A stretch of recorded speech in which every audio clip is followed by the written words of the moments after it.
LIC முதலீடு மற்றும் காப்பீடு தொடர்பான அனைத்து சந்தேகம் மற்றும் விவரங்களுக்கு 8973777532 எண்ணை அணுகவும். கோடி கோடியாய் கடன் இருந்தாலும் அதை அடைக்கக்கூடிய வல்லமை நம்மிடம் இருந்தால் மட்டுமே கடன் வாங்க வேண்டும். கடன் வாங்குவதற்கு முன்னரே நம்மால் அந்த கடனை நிச்சயமாக அடைக்க முடியுமா என்பதை சிந்தித்தாலே பலரும் கடன் தொல்லையில் சிக்கி தவிக்க மாட்டோம். எப்படியாவது ஏதாவது செய்து அடைத்து விடலாம் என்று குருட்டு நம்பிக்கையுடன் வாங்கும் கடன் சுமையாகி விடுகிறது. இத்தகைய சுமையை இறக்கி வைப்பதற்கு சரியான நேரம் செவ்வாய் ஹோரைதான். இந்த செவ்வாய் ஹோரையில் செய்யக்கூடிய எளிய விஷயங்களால் அடங்காத கடன்கள் காணாமல் போகும்.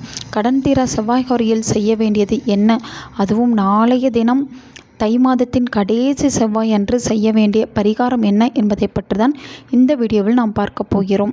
பொதுவாக முருகப்பெருமானின் வழிபாடு தொடர்ந்து செய்பவர்களுக்கு கடன் தொல்லை இருக்காது.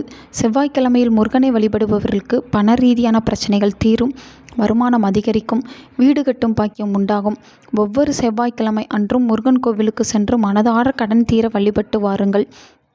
செவ்வாய் ஹோரையில் முருக வழிபாடு செய்வது கடன் தீர வழிவகுக்கும். உங்களுடைய இஷ்ட தெய்வம் மற்றும் குல தெய்வத்தை செவ்வாய்க்கிழமை அன்று காலையில் 6 மணி முதல் 7 மணி வரையிலான காலகட்டத்தில் நன்கு சுத்தம் செய்து அலங்கரித்து கொள்ளுங்கள்.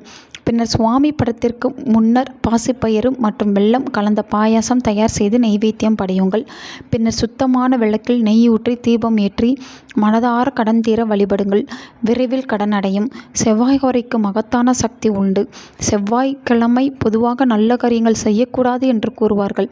ஆனால் இந்த செவ்வாய் ஹோரையில் இது போன்ற பரிகாரங்கள் செய்யும் பொழுது கடன்கள் தீர்வதற்கான வழிகள் பிறக்கும். அந்த வகையில் 2வது செவ்வாய் ஹோரை நேரமான மதியம் 1 மணி முதல் 2 மணி வரையில் இதே போல பாசிப்பயிறு வெல்லம் மற்றும் பச்சரிசி சேர்த்து பாயாசம் செய்து கொள்ளுங்கள்.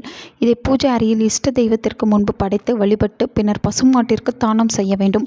இப்படி செய்து மனதார கடன் தீர வழிபட்டால் எல்லா தெய்வங்களுடைய ஆசீர்வாதமும் தேவாதி தேவர்களின் அருளும் கிடைக்கும். இதன் மூலம் கடன் தீரும் என்பது ஐதீகம். பச்சரிசி, பச்சை பயிறு மற்றும் வெல்லம் கலந்த உணவை பசுமாட்டிற்கு கடன் வாங்கியவர்களின் கையால் தானம் கொடுத்து வர வேண்டும். தானம் கொடுத்த பின்பே அவர்கள் சாப்பிட வேண்டும். இதுபோல உண்ணாவிரதம் இருந்து பசுவிற்கு இந்த தானம் செய்து வந்தால் நாள்பட்ட கடனும் அடையும் என்பது அசைக்க முடியாத நம்பிக்கையாக இருந்து வருகிறது. நாளைய தினம் தை மாதத்தின் கடைசி செவ்வாய் அன்று நீங்களும் இந்த பரிகாரத்தை செய்யுங்கள்.